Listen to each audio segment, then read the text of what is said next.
अबोली या मालिकेच्या आजच्या भागात आपण पाहणार आहोत. अबोली कपड्यांच्या घड्या करत असते तेव्हा आजी येऊन तिला ओरडून म्हणते की गो अबोली, या चल्ला काया, अगे तुझा अभ्यास कर बघू, या कपड्यांच्या घड्या काय मारतस. तेव्हा आजीला ती म्हणते की हो अगं, हे बघ एवढंच आहे, झालं ना की अभ्यासाला बसते. अगं अभ्यास करून कंटाळा आला होता म्हणून जरा बाहेर आले होते. कपाटात कपडे ठेवते आणि अबोली समोर बघते. समोर तिला कपाटाच्या बाजूलाच एक छुपा दरवाजा दिसतो. दरवाजा पाहिल्यावरती अबोली अगदी चकित होते. आजी, हे नेमकं काय गं, हा दरवाजा कसला, असं ती विचारते. तेव्हा आजी म्हणते की गो अबोली, त्या दरवाजाबद्दल बोलतंस, अगे तुका माहीत नाही काय. तेव्हा अबोली म्हणते की नाही, याच्याबद्दल तर मला काहीच माहीत नाही. आजी सांगते की अगे तो दरवाजा ना, तो चाळीतल्या प्रत्येकाच्या घरात असोच मागच्या बाजूने असा काय ना, आपल्या त्या मागच्या बाजूक ना लेले रवायचे. त्यांचो झील आहे ना, तो अमेरिकेत गेलो, मग त्यानंतर ते देखील गेले. आता तो दरवाजा तसाच बंद असतो. काय झाला, तुका माहीत नाही काय. तेव्हा आजीला अबोली म्हणते की हे घरात सगळ्यांना माहिती आहे का आजी. आजी आता हसतच उत्तर देते की अगं मगे माहीत असं सगळ्यांका. अबोली हे ऐकल्यानंतर बाहेर निघून जाते. आता अंकुशला लक्षात आलेलं असतं अबोली चिडली म्हणून तो तिच्या मागे जातो. म्हणतो की अबोली, काय झालं काय, तू इतकी का चिडलीस, इतकं चिडायचं कारण तरी काय. ती म्हणते की मग सर, हा दरवाजा इतकी वर्ष आहे आणि हा सगळ्यांना माहीत आहे, फक्त मलाच माहीत नाही याचं नेमकं काय कारण असू शकतं. तो बहुरूपी त्याच दरवाजातून बाहेर आत येत जात होता. सगळ्यांना त्या दरवाजाबद्दल माहीत होतं पण मला नाही. मग आता नेमकं मी काय म्हणायचं याबद्दल. सगळ्यांना माहीत होतं तर त्यांनी सांगितलं का नाही. याचा अर्थ तो बहुरूपी आत बाहेर करत होता, हे काय त्याला एकट्याला पॉसिबल झालं नसतं, एकट्याचं कामच नाही ते. तेव्हा मग अंकुश म्हणतो की अबोली, तुला काय म्हणायचं आहे की घरातले आपल्या कोणीतरी याच्यामध्ये सामील होते का. अबोली म्हणते की सर, मला तसं नाही म्हणायचं आहे. अंकुश म्हणतो की खरंच अबोली, काय इतक्या सगळ्याचा विचार करतेस नाही कळत. अगं क्लोज झाला आहे हा चॅप्टर. इतक्या कौतुकाने तुला मी लॉची पुस्तक आणून दिली, अभ्यास करायचं सोडून तू या सगळ्याच्या मागे कशा लागलीस. आणि या सगळ्यातून निष्पन्न पण काही होणार नाही तर का उगीच आपल्या जीवाचा आकांत करून हे सगळं बघायचं. आणि झालंय, बहुरूपी गेलाय तो, आता संपलाय तो विषय, आता तो विषय आपल्यासाठी क्लोज झालाय, तो अभ्यासाकडे लक्ष दे ना. अबोली म्हणते की अंकुश सर, जर हेच मी असं तुम्हाला म्हणाले असते, जर असंच तुमच्या एखाद्या पोलीस स्टेशनमधली ही केस असती तर तुम्ही मला असंच सांगून ही क्लोज केली असती का केस. असं म्हटल्यावरती अंकुश तिथे गप्प होतो आणि त्यानंतर अंकुश म्हणायला लागतो की ठीक आहे, तुला या विषयाची शहानिशाच करायची आहे ना, तर चल मग. असं म्हणून तो अबोलीला हाताला धरतो आणि आतमध्ये तो तिला घेऊन जात असतो. अंकुश हा अबोलीला हाताला धरून आतमध्ये आणतो आणि म्हणतो की काका, रमा, राघू, आजी जरा इकडे या. तेव्हा सगळेजण येतात आणि सगळेजण विचारतात की काय रे अंकुश, काय झालं. अंकुश म्हणतो की थांबा जरा थांबा, मी सांगतो तुम्हाला काय झालं ते. आता एक गोष्ट माझ्यासाठी सगळ्यांनी करायची आहे, ती म्हणजे बहुरूप्याला या मागच्या दरवाजातून यायला कोणी मदत केली आहे की नाही ते जरा मला सांगा. आता अंकुशचा हा प्रश्न ऐकल्यानंतर घरातल्या सगळ्यांनाच धक्का बसतो.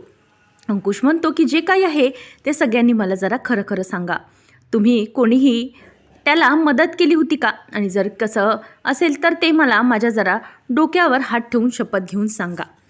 आणि हे केस कसं आहे ना, ही केस मला सोडवायची आहे. घरामध्ये मी पोलिसी खाक्या तर दाखवत नाही, पण कसं आहे, मला माझ्या माणसांकडून सत्य काय ते माहीत करून घ्यायचं आहे. म्हणूनच मी आता हाच एक मार्ग अवलंबू शकतो. म्हणून तुम्ही माझ्या डोक्यावर हात ठेवून शपथ घेऊन मला जरा सांगा. आता हे पाहून अबोलीला वाईट वाटत असतं की अंकुश असं वागत आहे. अंकुश म्हणतो की सांगा मला. बरं राघू, तुझ्यापासून सुरुवात करूया.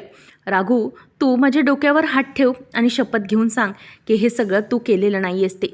तेव्हा आता इथे सगळेजण म्हणतात की अरे अंकुश, हे सगळं काय चाललं आहे काय तुझं.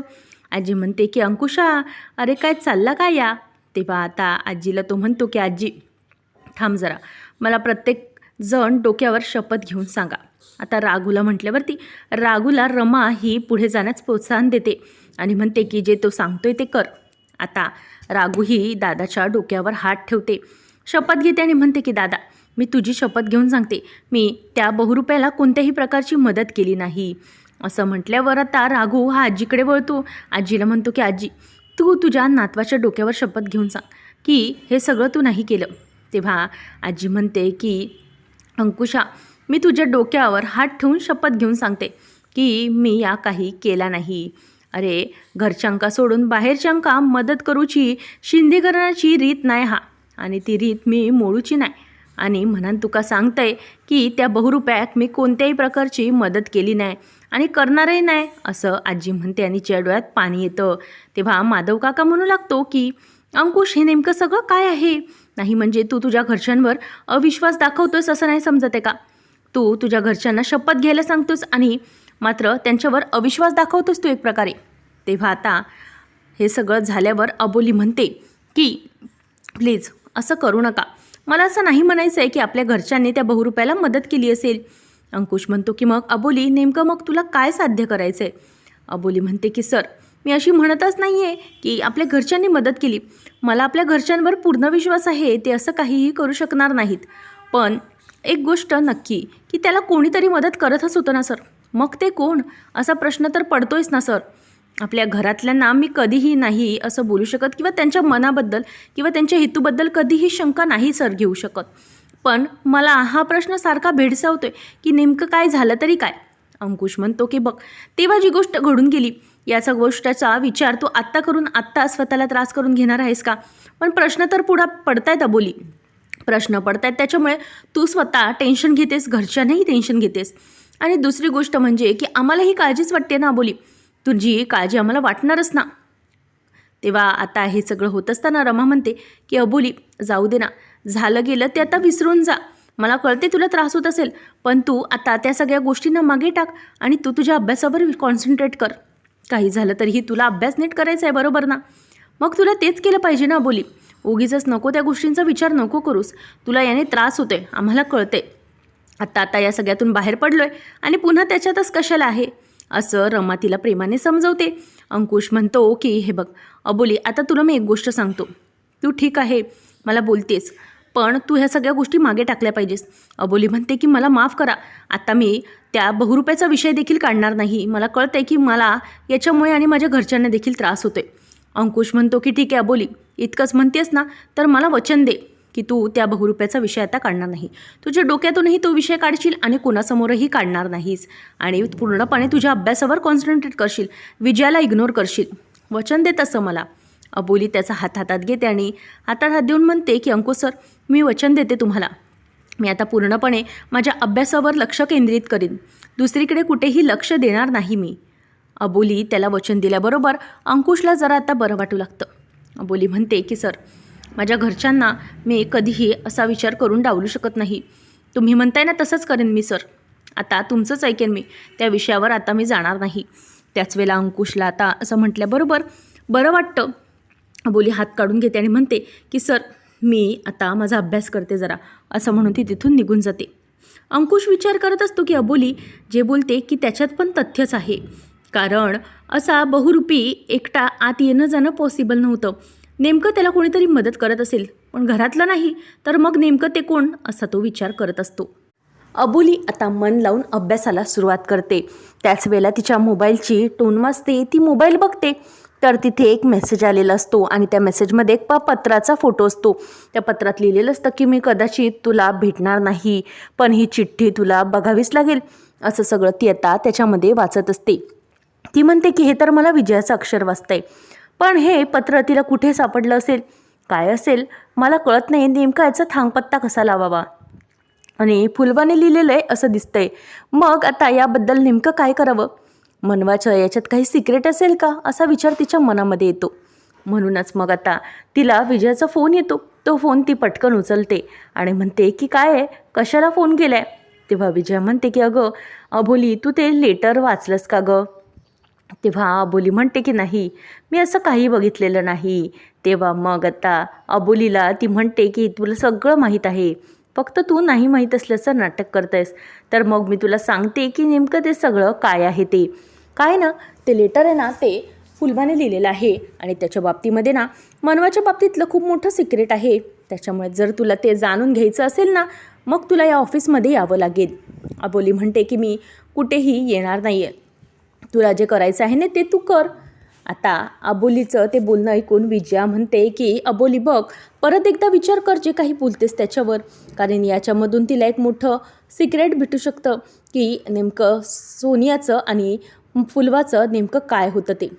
आता मला हे सगळं सांगून तुला सांगायचं नाही आहे, पण तू ये आणि बघ, तुझ्या डोळ्यांनी बघ, तुला कळेल की काय आहे ते. आणि या सगळ्यानंतर मग तुला शिंदे घराण्याचं खूप मोठं सिक्रेट याच्यामधून कळणार आहे.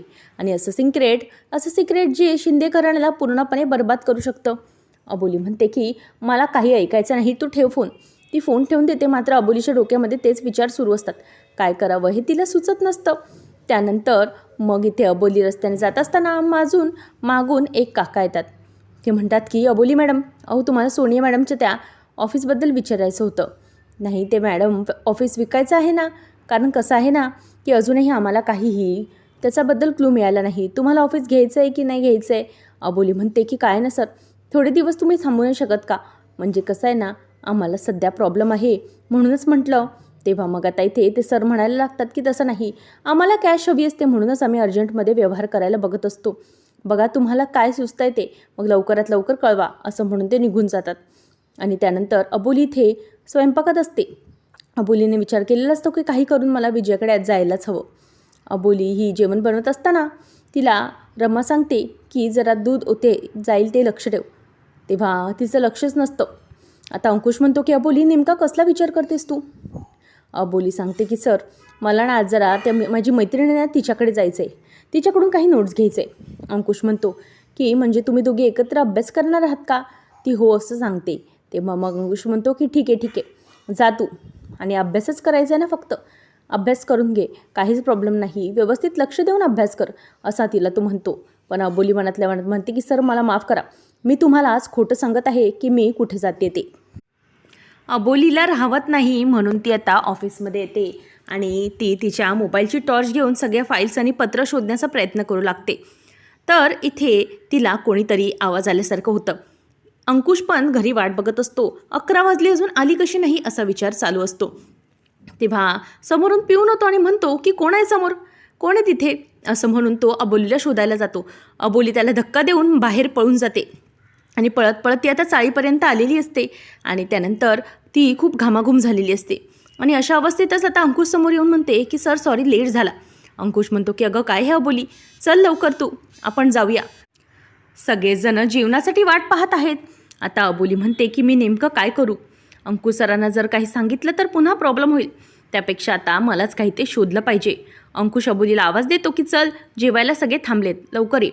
इथे नीता ही विजयाकडे बसून आईस्क्रीम खात असते. तिला ऑफर करते तर विजया म्हणते की नको नको, यू कॅरी ऑन. आता नीता म्हणते की मी पण तुझ्याकडे ना काम करते, म्हणजे कसं आहे ना, मला पण जरा शातीर दिमाग बनता येईल, आणि कसं आहे काय ते फेमिनिस्ट, ते पण काहीतरी करता येईल. त्यावेळेला विजया म्हणते की अगं फेमिनिस्ट नाही, फेमिनिझम म्हणतात त्याला. मग नीता म्हणायला लागते की हो गं, तेच ते, कसं आहे ना, मी पण जरा काम केलं ना, ते कसं मला पण जरा त्या अबोलीसारखं करता येईल ना म्हणून. आणि विजया आता तिच्याकडे पाहतच राहते. पुढच्या भागामध्ये अबोली ही पोलीस स्टेशनमध्ये असते. तिथे विजया देखील असते. आणि अबोलीला आता अंकुश म्हणत असतो की तुला इतके दिवस मी थांबवत होतो की तुला ॲडजस्टमेंट करावी लागते. तू म्हणत होतीस ना की बाईला सगळी ॲडजस्टमेंट का करावी लागते, पण मी आता तुला सांगतोय की तुला जो प्रश्न भेडसावत आहेत ना, त्याला तू बिंदास भिड, काही गरज नाही घाबरण्याची.